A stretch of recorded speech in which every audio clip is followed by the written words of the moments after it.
성경 봉독 창세기 44장 33절 한 절입니다. 우리 한 목소리로 함께 읽도록 하겠습니다. 시작. 이제 주의 종으로 그 아이를 대신하여 머물러 있어 내 주의 종이 되게 하시고 그 아이는 그의 형제들과 함께 올려 보내소서. 아멘. 하나님 말씀입니다. 잘 앉으십시오. 성경을 보다 보면 어려운 부분이 있어요. 이해하기가 좀 어려운 부분. 봐도 어려운 부분이 있고요. 이건 너무 쉽다라고 쉬운 부분이 있어요. 그러니까 제가 반복해서 말씀드리지만 어려운 건 왜 어렵냐면 자주 안 봐서 어렵고요. 쉬운 것은 자주 봐서 쉬운 겁니다. 창세기 1장 1절 한번 외워볼까요? 준비 시작. 태초에 하나님이 천지를 창조하시니라. 이거 어떻게 외웠어요? 맨날 보니까 제일 피면 제일 앞에 있으니까. 그래서 우리가 다 안다라고 생각을 하는데 간혹 알지 못하는 부분들이 있고 혼란스러운 부분이 있고 설명이 안 되는 부분들이 있습니다. 성경은 과학책은 아닙니다. 그런데 성경이 하나님의 말씀이다. 1.1획도 틀림이 없다라고 얘기하니까 이게 분명히 100% 맞는 거야. 그러니까 이 말씀이 앞뒤가 안 맞으면 이해가 안 되고 틀렸다 막 이렇게 고민하는데 성경 과학책이 아니에요. 다시 말씀드립니다. 성경은 과학책이 아닙니다. 성경은 하나님께서 하나님의 형상 닮은 저와 여러분 같은 인간에게 주시고자 하는 하나님의 말씀입니다. 그러니까 의도가 뭐냐? 과학을 증명하는 책이 아니라 하나님의 마음을 전달하는 책입니다. 하나님을 직접 대면해서 만나보신 분 손 들어보십시오. 있어도 안 들겠죠? 예, 하나님을 만났다. 어떻게 알아요? 하나님 말씀하시던가요? 송 목사야, 내일은 11시 예배 말고 10시 예배를 드려라. 이렇게 얘기한 적은 없어요. 저에게 그렇게 말씀하지 않으십니다. 이게 행여 그런 마음에 확신이 든다 할지라도 내가 확신하는 것인지 이게 진짜 하나님의 말씀인지 아닌지는 질문해 봐야 돼요. 그래서 하나님께서 헷갈리지 말라고 정확하게 내 마음은 이렇다라고 텍스트로 주신 것이 성경입니다. 그러니까 성경을 통해서 무엇을 발견하는 게 1순위냐? 하나님 마음과 하나님의 뜻을 찾는 것. 과학을 증명하는 책은 아닙니다만 그 가운데 나와 있는 정확하게 팩트가 적혀져 있는 게 있으니까 1, 2, 3, 4 그다음 뭘까요? 그건 여러분 생각이죠. 1, 2, 3, 4, 8, 10 누구 마음이에요? 내 마음이에요. 내가 그렇게 흘러간다고요. 근데 우리는 뭐예요? 그 다음은 5, 6, 7 나올 거로 생각하니까 자꾸 혼미한 거예요. 성경이 우리에게 써놨을 때 1, 2, 5 어떤 패턴이 있다? 패턴 없어요. 하나님의 말씀하시고자 하는 의도를 적어놨습니다. 그러니까 우리는 내 상식과 내 기준으로 성경을 자꾸 이해하려고 하는 것이 아니라 누구의 기준으로? 출제자의 의도를 따라서 시험 문제를 공부해야 돼요. 그러니까 하나님의 의도를 가지고 가야 됩니다. 창세기는 보면 쉽다라고 얘기하는 분들도 있는데 설교를 하려고 창세기를 보다 보면 쉽기도 하고 어렵기도 하다. 이런 생각이 좀 듭니다. 왜 그러냐면 적어도 숫자가 나와 있으면 앞과 뒤가 맞아야 되는데 맞추기에 뭐가 좀 이상한 내가 가지고 있는 상식 뭐죠? 1, 2, 3, 4, 5가 나와야 될 것 같은데 갑자기 8이 나오거나 9가 나오면 이해가 안 돼요. 그러니까 내가 이해를 못하거나 의심하거나 혼란하거나 이런 모습이 나타납니다. 그래서 오늘 계속해서 언약 가문에 대해서 이야기하는데 이건 먼저 한번 질문해 보죠. 우리 성도님들 한 사람 한 사람은 하나님이 택한 언약 백성인 줄로 믿습니다. 아멘. 맞아요. 그러니까 성경에 언약 백성에 대한 스토리가 나오면 그 얘기는 누구 얘기다? 내 얘기가 될 수가 있다. 그리고 오늘 유다가 이 주인공이 좀 될 것 같은데 혹시 여러분들이 이거를 야곱의 아들입니다. 루벤, 시므온, 레위, 유다. 뒤에 있는 거 좀 잊어버리시고요. 단, 납달리, 갓, 아셀, 이사갈, 스불론, 디나는 딸이 하나 있고요. 밑에 요셉, 뒤에 나중에 베냐민 태어나겠죠. 이게 유다의 아내와 그 종이죠. 여종들 통해서 그리고 라헬, 레아 통해서 태어난 자녀들이에요. 자, 우리가 지금 내 아이가 태어나는데 제가 4년이라고 적어놨는데 4년일까요? 아닐까요? 성경에 안 써있으니까 몰라요. 추측하는 거예요. 예상해보는 겁니다. 이 당시 이 문화권에서 우리 지금처럼 피임 안 합니다. 그러니까 애가 생기면 낳고 이런 패턴으로 보시게 되면 4년보다도 짧게 될 수도 있어요. 자, 4년. 지금 유다가 어디나 보세요. 넷째 아들로 돼 있죠. 그 다음에 단과 납달리가 태어나고 갓과 아셀이 태어나고 이사갈, 스불론, 디나가 태어나고 요셉이 태어나요. 자, 4년, 2년, 2년. 요셉까지 가려면 요 나이 차이를 보시게 되면 몇 년 될까요? 적어도 확실하지 않지만 5년에서 7년. 제가 이 얘기를 지금 성경 뒤에 설교를 해야 되기 때문에 여러분 이해를 돕기 위해서. 그래서 간단하게 유다와 요셉의 나이 차이는 5살이다라고 우리가 전제해놓고 한번 가봅시다. 5살 차이가 나는 거예요. 6살일지 7살일지 모르겠지만. 자, 그래 놓고 한번 창세기 46장에 이런 말씀이 있습니다. 한번 읽어봐 주실까요? 시작. 애굽으로 내려간 이스라엘의 가족의 이름은 이러하니라. 유다의 아들 곧 엘과 오난과 셀라, 베라스와 세라니. 엘과 오난은 가나안 땅에서 죽었고 베레스의 아들은 헤스론과 하물이요. 자, 여기 보시면 우리 지난주 설교 들었거나 오신 분, 유다의 아들이 베레스와 세라가 나오는데 누구 아들이죠? 며느리 다말의 아들이에요. 그리고 다말이 이 베레스가 또 아이를 낳아서 헤스론과 하물이라고 아이를 낳았어요. 자, 이제 좀 정리, 저를 좀 보세요. 자, 나이 차이가 유다하고 요셉은 한 5살 차이 나는데 요셉이 애굽에 팔려간 이건 성경 퀴즈는 아닙니다만 몇 살 때 팔려갔다? 예, 그거 한번 기억해. 17살. 그리고 야곱의 가문이 유다가 지금 저거는 뒤에 나오는 건데 야곱의 가문이 지금 가나안 땅에서 고센 지방으로 애굽으로 갔을 때 함께 옮겨간 70명의 자녀들의 이름이 나올 때 유다의 아들만이 아니라 손자까지 지금 함께 가요. 자, 한번 보세요. 자, 네, 정리. 17살에 요셉을 팔아버렸어요. 그리고 39살에 다시 만납니다. 몇 년 차이나요? 22년. 22년 이 기간 동안에 벌어지는 일. 자, 이제 더 복잡한 거 얘기 안 할게요. 자, 이제 보겠습니다. 오늘 여러분 유다가 되셨으면 좋겠습니다. 유다가 따져보니까 22년 사이에 아들도 태어나야 되고요. 결혼도 해야 되고요. 손자까지 태어나야 되는 그런 상황.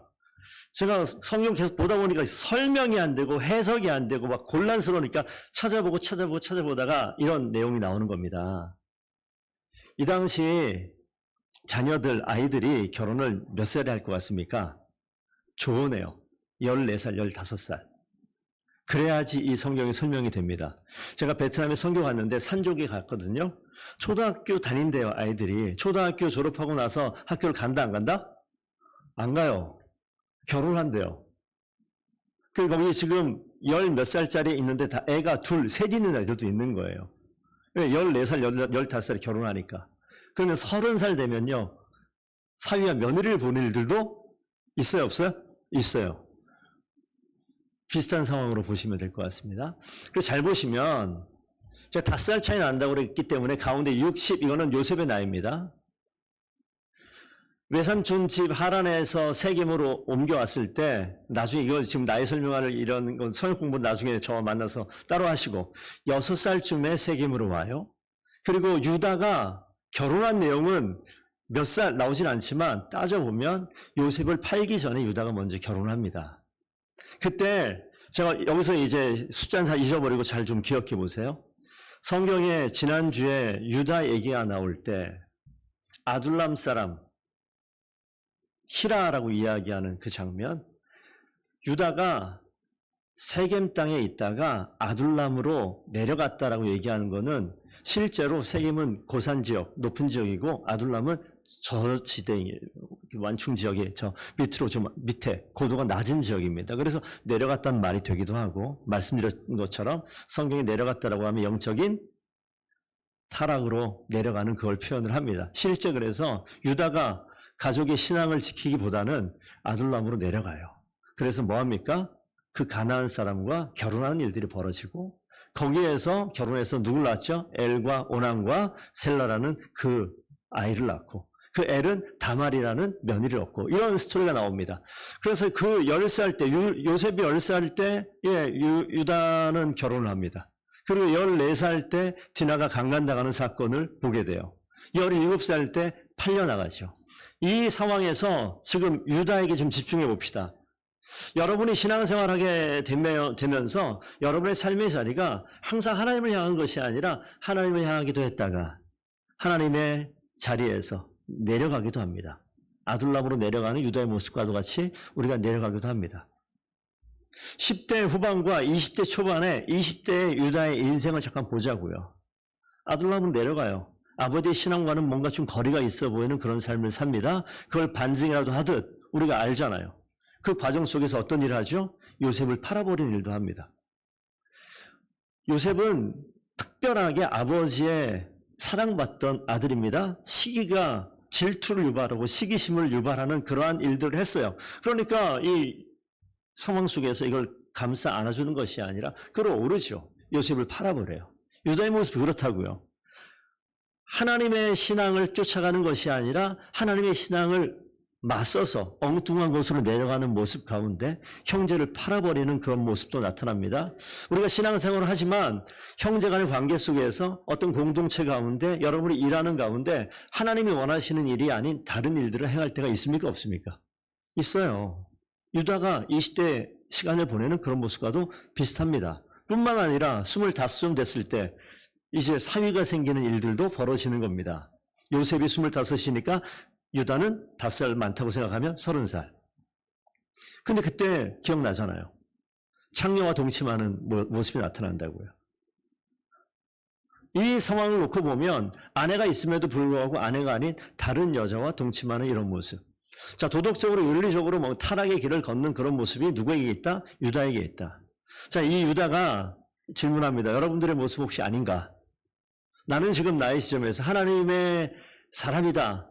언약 백성이다. 신앙을 잘 지켜내려고 애를 쓴다라고 하는 이 자리에서 나는 아둘람 같은 저 밑바닥으로 가나안 땅으로 내려가고 있지 않은가? 이런 질문 한번 해봅니다. 그리고 나는 갈등 속에서 이 갈등의 문제를 갖다 팔아버리고 없애버리는 화해하고 공존하는 것이 아니라 죽여버리고 없애버리는 거예요. 그런 일을 내가 하고 있진 않는가? 나의 욕구를 위해서 내 아내가 아닌 내 남편이 아닌 내가 눈을 다른 데로 돌려서 외도를 하고 동침을 하고 문제를 만들고 그런 일들을 감당하진 않는지. 여기 나와 있는 이 시점이 아니라 저 정도 행위가 될 만하면 여러분 경제적인 삶의 자리에서 사회적인 관계 속에서는 어땠을까요? 그건 여러분의 상상의 영역입니다. 성경에는 나와 있지 않기 때문에. 그런 일들을 겪다가 거기에서 지금 오늘 성경으로 가게 되면 어떤 일이 벌어지느냐. 기근이 찾아왔어요. 먹을 게 없습니다. 그래서 우리 알죠? 애굽으로 가면 식량이 있다 해서 애굽에 갔을 때 요셉을 만나는 거예요. 그래서 지금 20대 때의 이 유다의 모습과 오늘 이 자리에서 40대 중반이 된 유다의 모습이 지금 확연하게 변하는 모습이 있어서 오늘 이 모습을 봅니다. 근데 비슷한 상황이 하나 있어요. 오늘 나와 있는 성경을 지금 다 설명할 수 없습니다만 요셉이 형제들 봤을 때 알았잖아요. 그리고 형제들에게 정말 사랑하는 마음도 있었겠지만 오늘 성경 보시게 되면 요셉이 아버지 야곱이 살아있는지 동생 베냐민은 살아있는지 이런 거 확인하다가 오늘 성경 본문에 가시게 되면 베냐민에게 식량을 올려 보내다가 요셉이 가지고 있는 은잔을 베냐민 이 자루 안에 집어넣은 사건이 있어요. 그래서 오늘 이 은잔으로 인하여서 위기가 찾아오는 사건. 자, 여기서 성도 여러분 한 가지 생각해 보세요. 유다가 아무 잘못 없습니다. 뭐 잘못한 거 아무것도 없어요. 그런데 지금 갑작스럽게 이해되지 않는 위기가 그 인생 가운데 훅 들어온 사건이에요. 다시 한번 20대로 가볼까요? 내 인생 내 마음대로 쭉 살았습니다. 내가 편한 대로, 내가 결정하고, 내가 가고 싶은 대로 가고 그렇게 살아오다가 쭉 살았어요. 아무런 어려움 없이 살았던 것 같아요. 그런데 하나님께서 그 유다를 이제 부르십니다. 언약 백성을 살려내기 위한 도구로 이 유다를 선택해요. 흠이 있습니까? 없습니까? 많아요. 그런데 하나님이 그 사람을 불러 세우는데 설명하지 못할 만한 위기. 베냐민이 요셉이 사라졌잖아요. 라헬에게 자기가 사랑하는 아내를 통해서 태어난 이제 하나밖에 없는 아들이 베냐민입니다. 그런데 이 베냐민이 지금 애굽으로 끌려가서 죽느냐 마느냐 하는 이런 상황입니다. 그 상황에 오늘 형제들이 같이 있어요. 이 상황은 마치 한 20여 년 전에 아버지의 사랑을 받던, 베냐민 안 태어나서 거의 태어나도 저 어렸을 나이인데 아버지의 특별한 사랑을 받고 있던 요셉을 바라보면서 그때는 어떻게 했죠? 팔아버렸어요. 죽음 여자를 몰아버렸어요. 지금은요, 어떤 일이 벌어집니까?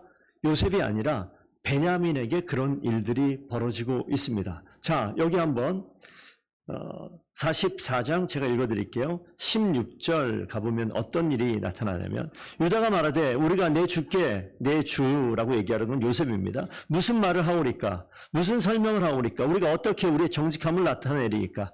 하나님이 종들의 죄악을 찾아내셨으니 우리와 이 잔이 발견된 자가 다 내 주의 노예가 되겠나이다. 갑자기 이것만 보니까 무슨 말인지 모르시겠죠?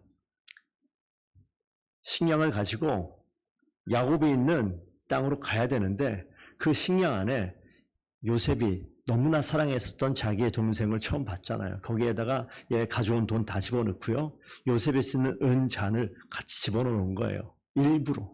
그래놓고 가던 길을 잘 돌아가고 있는데 요셉이 사람을 보내죠. 그래가지고 지금 베냐민 자루를 털어보니까 잔이 나온 거예요. 애굽의 물건을 훔친 상황이 돼버린 거예요. 모함당한 거죠, 사실. 모함당한 상황 속에서 위기를 겪고 있는 그 상황입니다. 이 상황, 유다가 아무런 잘못도 한 것 아닌데 이 위기의 상황 때문에 이 자루에 나온 이 은잔 때문에 베냐민이 죽게 생긴 상황입니다. 그 상황 속에서 지금 벌어지는 일이에요. 유다가 이 상황, 이 고난의 때 성경에 이런 표현을 다시 한번 제가 읽어드릴게요. 하나님이 종들의 죄악을 찾아내셨으니. 다시 한번요. 머리 새기십시오. 하나님이 종들의 죄악을 찾아내셨으니.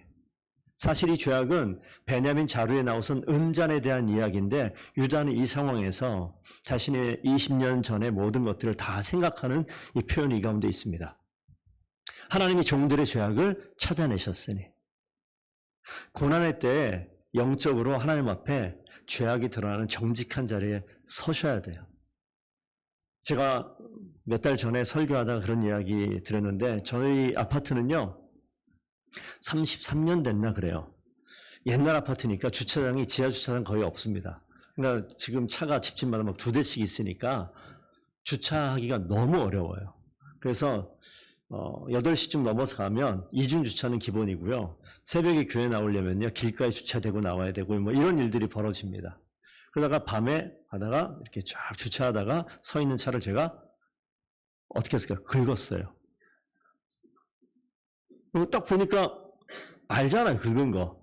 근데 딱 가서 보니까 그 차가 내가 긁은 건 맞긴 한데 이미 그런 차 있잖아요. 이미 많이 긁혀 있는 차. 그래서 제가 보고 내려서 누가 보면 안 되니까 차를 먼저 옮겨놓고 가가지고 이렇게 만져보니까 내 차는 거의 뭐 표도 안 나는데 이 차는 벌써 많이 기스가 가 있어요. 닦고 제가 올라왔어요. 그냥 올라왔어요.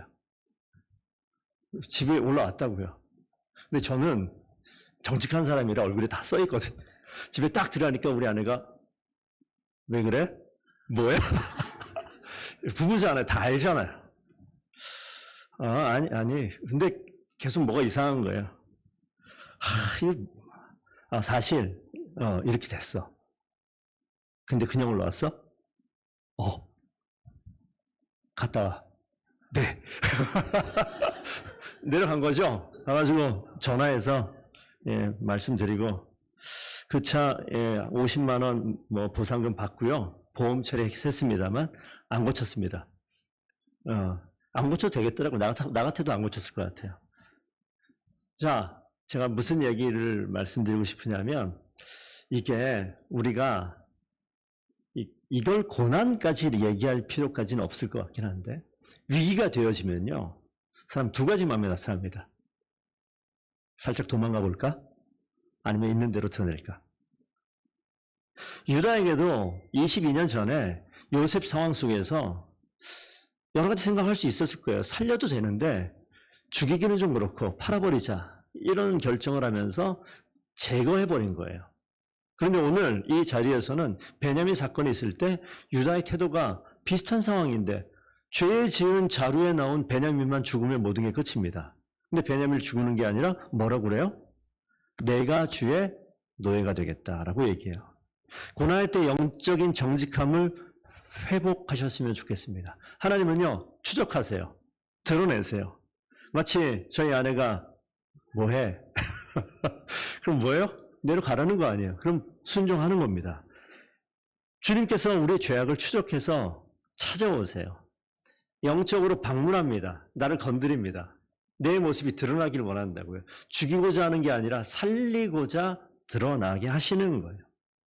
신앙생활하다 보면요, 항상 어떤 생각을 하다 보면 초보자들은 신앙생활하면 내가 평안하고 위안을 얻고 해결되고 좋고 이런 것만 생각하는데 맞아요.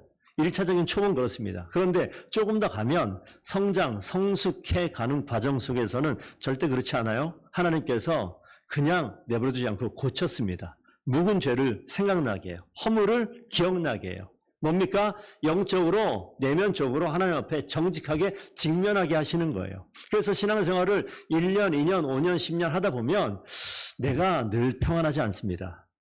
나가 불편해요.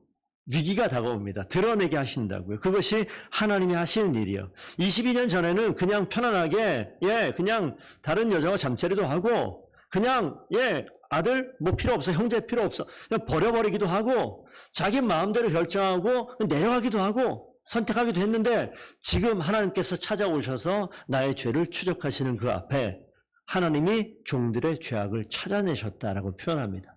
우리 인생 가운데 위기가 다가오는 것은요, 우리 가운데 있는 죄악을 추적하셔서 찾아내시는 거예요. 깨어진 언약 백성을 고쳐내기 위해서 찾아오셔서 건드리기 시작하는 거예요. 그 상황에 그렇게 결정하는 거죠. 그래서 유다가, 그 형제들 다 있는데 유다가 딱 나서서 요셉에게 이야기하는 겁니다. 우리가 44장 33절을 읽었지만 18절 이후로 쭉 보시게 되면 어떤 내용이냐면, 유다가 앞에 요셉을 앞에 두고, 요셉은 그 자루에 나온 그 은잔을 보니까 은잔을 가지고 있는 이 자루의 주인을 죽여야겠다라고 얘기했을 때 유다가 안 됩니다. 내가 그 대신 종이 되겠습니다라고 얘기하면서 쭉 기록되어 있는데, 여기 내용에 제일 많이 나오는 단어가 뭔지 아세요? 아버지, 아버지. 우리 아버지, 그의 아버지, 아버지, 아버지. 야곱에게 베냐민이 얼마나 소중한 아들인가 하는 것을 요셉 앞에서 유다가 쫙 설명을 합니다. 무슨 심정으로? 형의 심정이 아니라 아버지의 심정으로 요셉 앞에 정말 눈물을 흘리며 이야기하는 것 같은 그런 내용이 쭉 적혀져 있어요. 요셉을 팔아버릴 때는 아버지의 심정 같은 거 없어요. 시기 질투 때문에, 분노 때문에 그냥 팔아버립니다. 그런데 이 자리에서는 야곱의 심정, 아버지의 심정을 유다가 느끼기 시작하는 것 같아요. 그리고 유다가 그렇게 쭉 이야기하니까 요셉이 감동을 합니다. 그 아버지의 심정 때문에 감동을 해요. 그 장면이 나타나요. 신앙생활함에 있어서 우리가 사람이 변하게 되면 내면적으로 공감할 수 있는 그러한 마음, 그러한 영성들이 회복됐으면 좋겠어요. 교회 공동체 가운데 신앙생활의 초보에는 하나님이 나에게, 내 가정에게 앞에 my라는 말이 항상 붙어요. 나만 잘 되면 됩니다. 내 사업만 잘 되면 되고요. 나의 일상만 괜찮으면 되고 내 자녀만 잘 되면 되는데 절대 그렇지 않아요. 이것이 바뀌면 어떻게 바뀝니까? 공감할 수 있는 마음으로 바뀌어요. 유다가 공감의 영성이 그 가운데 심어집니다. 아버지의 마음을 공감할 수 있는 그 모습으로 바뀌어요. 아버지의 비통한 심정을 끌어안고 요셉 앞에서 자신의 마음을 이야기해. 자기의 마음이 아니라 아버지의 마음이에요. 아버지가 그럴 만한 사람 아니잖아요. 요셉이 있을 때 요셉만 사랑했고, 베냐민이 있을 때 베냐민을 더 사랑했어요. 시기심을 끌어올릴 수 있는 그런 상황이 있었는데, 그 상황에 시간이 지나 유다가 아버지의 마음을 공감할 수 있는 그 모습으로 바뀌었다고요. 더본교회 성도들 가운데 신앙이 바뀌어가면요, 나만 잘 되는 거 이거 아닙니다. 누가 잘 돼야 돼요? 옆에 있는 사람의 마음을 읽어줬으면 좋겠어요. 옆에 있는 분들의 마음을 읽어줬으면 좋겠다고요. 내 아들에 대해서, 그건 뭐, 제가 자녀를 위해서 기도해라 안 해도 기도하시잖아요. 우리 목장에 있는 목원 식구들 위해서 여러분 마음의 공감을 가지고 그들의 아픔을, 그들의 고통을 귀담아 들어주고 같이 머물러주고 같이 있어주고 혹시 해보셨습니까? 내 코가 석재영 목사님 무슨 죽겠는데 지금 내 문제도 지금 한두 가지가 아닌데 무슨 그냥 하나님 일단 나 먼저 살려주세요. 그럴 수 있죠. 예, 그럴 수 있죠. 내 마음속에 끝까지 끊임없이 내 권리를 주장하는 것들, 질투 때문에, 시기 때문에 못 견디는 것들. 하나님 오케이 알겠는데 예, 저 집사님만 어떻게 좀 빼주시면 제가 그다음부터 충성하겠습니다. 그런 마음이 올라오는 게 유다에게 없었냐고. 있었잖아요. 그래서 요셉을 빼버렸잖아요. 근데 지금 베냐민 빼버리면 다 살아요. 근데 뭐라고요? 베냐민 살려주시고 내가 그 자리에 있겠습니다. 내가 노예가 되겠습니다. 하나님 우리 남편 지금 뒤통수님한테 때려주세요. 우리 아내 진짜 확 가다 그냥 넘어졌으면 좋겠습니다. 그런 마음이 있을 수 있잖아요. 그런데 그 자리에서 그것은 우리의 한 부분일 수 있어요. 그런데 하나님께서 시간이 지나서 어떻게 해요? 남편의 마음을, 아내의 마음을, 제 마음을 좀 공감해 주세요. 목사는 뭐 맨날 괜찮을 줄 알죠? 아니에요. 목사는 항상 여러분들을 위해서 기도만 해야 됩니까? 저도 공감받고 싶다고요. 그런 게 필요하잖아요. 그 모습이 우리에게 필요한 거예요. 그래서 우리가 알아요. 나의 마음을 만져주는 사람 좋아요, 싫어요? 좋아요. 유다가 지금 함께 있지도 않은 아버지의 마음에 비통한 심정을 공감하고 끌어안고 그 자리에서 무릎을 꿇습니다. 그래서 33절 본문의 말씀이 그래서 나오는 거예요. 이제 주의 종으로 그 아이를 대신하여 머물러 있어. 내 주의 종이 되게 하시고 그 아이는 그의 형제들과 함께 올려보내소서. 자기가 대신 죽겠다는 거예요. 단범으로 잡혀가겠다는 겁니다. 창세기 49장 가면 요셉이 말년에 자녀들을 놓고 기도하는 장면이 나와요. 유언과 같은 기도에 보시게 되면 49장 8절에 유다야 너는 내 형제의 찬송이 될지라 내 손이 내 원수의 목을 잡을 것이요 내 아버지 아들들이 내 앞에 절하리로다. 유다는 사자 새끼로다. 여러분 예수 그리스도 유다의 사자 뭐 이런 찬송이 있는 거 혹시 들어보셨어요? 유다의 사자다라고 이야기하는데 10절 가면요. 규가 통치가 유다를 떠나지 아니한다. 이건 뭐냐면 유다를 통해서 왕이 태어날 것을 이야기합니다. 앞으로 오실 예수 그리스도를 예언하는 그 예언의 말씀이 이 가운데 있어요. 그래서 사실 르우벤이 큰아들이고 둘째가 시므온이고 레위가 있고 넷째 아들 유다인데 이 보통 장자를 통해서 혈통을 이 언약 백성의 혈통이 그 가문이 이어가는데 야곱 다음에 어디로 가냐면 요셉이 아니에요. 우리가 잘 유명하게 알고 요셉이 아니라 누구로 가냐면 유다로 가요. 오늘 이 말씀 내가 주의 종으로 그 아이를 대신하여 머물러 있게 한다. 담보가 되는 거예요. 대속적인 그러한 은혜를 베푸는 거죠. 대신 그 죄를 속하겠다. 이거 누구에게 가장 잘 어울리는 말입니까? 예수 그리스도. 그래서 유다의 사자로 예수 그리스도가 탄생하는 그 시작점이 여기에 있어요. 아니 20대에 저랬던 유다가 40대 넘어가서 이런 일이 있다. 말도 안 되는 일이 벌어지는 거죠. 아이를 대신하여 내가 머물겠다.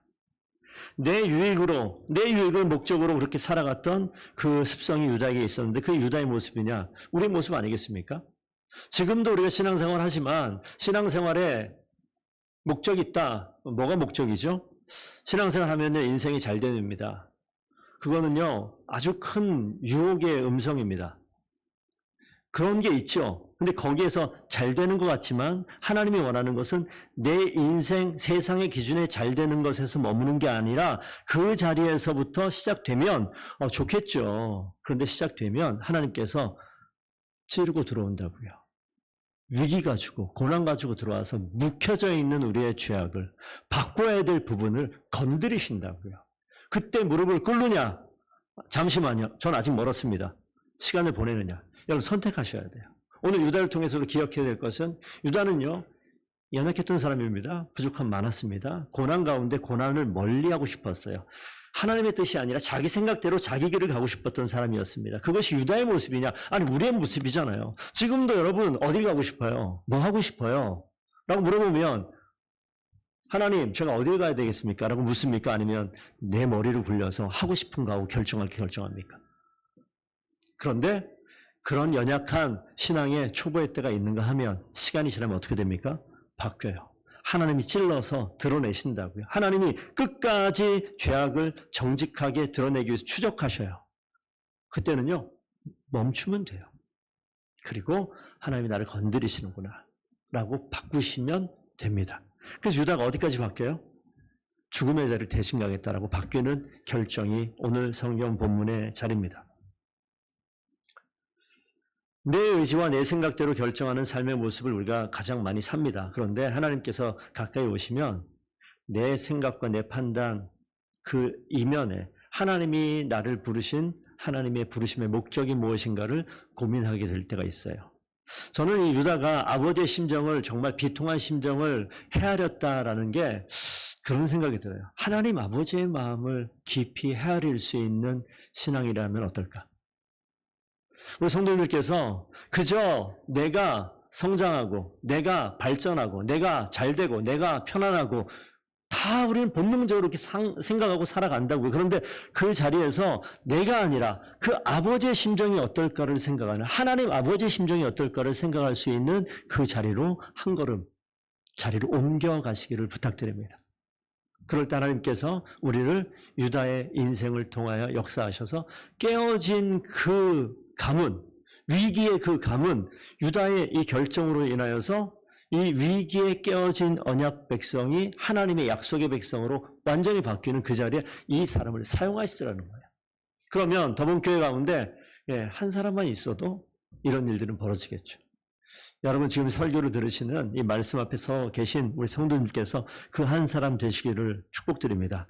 가장 겸손하게 낮게 복종하는 것, 어디까지 복종합니까? 죽기까지 복종한다. 옆에 부부가 앉아 계신 분들이 있는데 한번 참 보세요. 당신을 위해 죽겠습니다. 한번 얘기해 보시죠. 해보세요. 당신을 위해 죽겠습니다. 보시라고 옆에. 당신을 위해 죽겠습니다. 제 웃는 게 별로 안 믿기는 그 표정이라 가지고 그런 거예요. 그런 거. 그러면 우리가 믿겨지지도 않으면서 그 말하는 게 아이고 애쓴다 이런 마음인 것 같기도 한데 하나님이 일하시면 그러지 못한 사람을 그렇게 바꾸시더라. 요한계시록에 있는 말씀을 하나 보겠습니다. 요한계시록에 있는 잠언 5절 말씀 한번 읽어주실래요? 시작. 장로 중에 한 사람이 내게 말하되 울지 말라. 유대지파 사자 다윗의 뿌리가 이겼으니 그 두루마리와 그 일곱 인을 떼시리라 하더라. 6절도요. 내가 또 보니 보좌와 내 생물과 장로들 사이에 한 어린 양이 서 있는데 일찍이 죽임을 당한 것 같더라. 여기에서 유다의 사자의 이야기가 나오고 하나님께서 통치하실 사자가 있기 이전에 지금 뭐가 나오냐면 죽임당한 어린 양 나와요. 마지막 12절 한번 읽어볼까요? 큰 음성으로 이르되 죽임당하신 어린 양은 능력과 부와 지혜와 힘과 존귀와 영광과 찬송을 받으시기에 합당하도다. 아멘. 하나님께서 우리 유다의 사자로 우리에게 오시는 그 과정 가운데 보시면 죽임당한 어린 양으로 오신단 말이에요. 우리가 죽어야 될 그 자리에 주님께서 오셔서 대신 죽으시고 우리를 생명의 길로 바꾸시는 일들을 누가 합니까? 예수 그리스도가 하셔요. 오늘 그 전조가 되는 예표가 되어지는 그 사건을 지금 누가 감당해요? 유다가 감당해요. 저는 이 말씀 보면서 어떤 생각이 드냐면 하나님께서 눈물 흘린 한 사람의 헌신을 통하여 형제 베냐민을 구하는 것처럼 보이지만 베냐민을 구하는 것뿐만이 아니라 언약 백성을 살려요.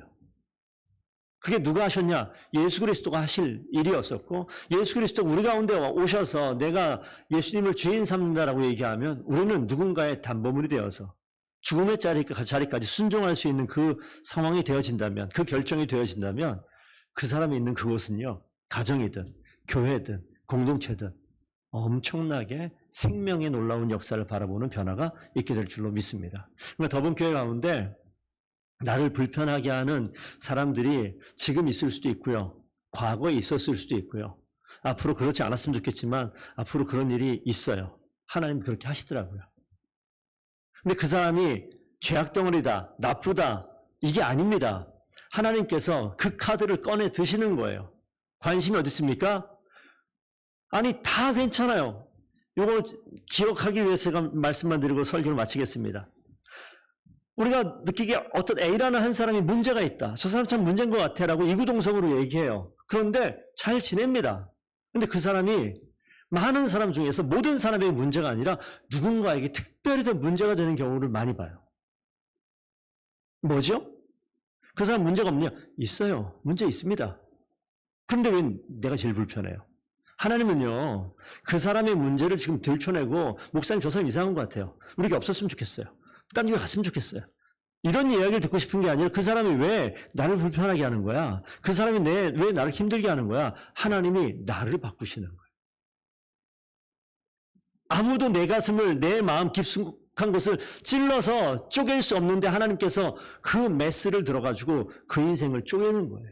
바꾸는 거예요. 그러니까 하나님이 선택한 그 자리에서 영적으로 정직함으로 나를 맞서서 쓰면 됩니다. 그리고 하나님께서 나를 지금 고치시는구나, 내 죄악을 추적하시는구나, 내 연약함을 지금 바꾸시기 위해서 일하시는구나 생각하면 틀림없습니다. 그리고 그 앞에 순종하는 거예요. 어디까지? 담보물로 내어주는 죽기까지 결정하게 되면 하나님께서 그 가운데서 나만 사는 게 아니라 나도 살고요. 누가 살아요? 그 사람도 살고요. 둘만 살아요? 아니요. 공동체가 살아가는 놀라운 역사가 나타나게 됩니다. 가정에서는요, 동일해요. 아들 셋 있는데 마음에 안 드는 아들 딱 하나 있잖아요. 참, 그놈만 좀 바꿨으면 좋겠는데. 아니요. 마음에 안 드는 게 아니라 그 아들 때문에 그 가정이 엄청나게 변화되는 역사가 반드시 있을 줄로 믿습니다. 셋 있는 가정만 축복이 있을지어다. 그 하나님의 놀라운 역사가 있어요. 기대하십시오. 하나님은요, 유다를 바꾸셨어요. 유다를 통해서 언약 백성을 바꾸셨습니다. 하나님은요, 나를 바꾸십니다. 나를 통해서 더본교회를 엄청나고 아름답게, 여러분 속한 가문을 정말 멋지게 바꾸실 줄로 믿습니다. 기도하시겠습니다. 아버지 하나님, 하나님의 일하심의 놀라운 손길 앞에 섭니다.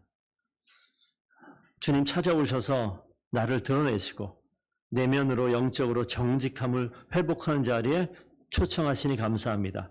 그 앞에 하나님 앞에 정직하게 마주서서 영적인 성숙함의 자리에 순종함에 나아가는 귀한 주의 일꾼들 되게 하여 주시옵소서.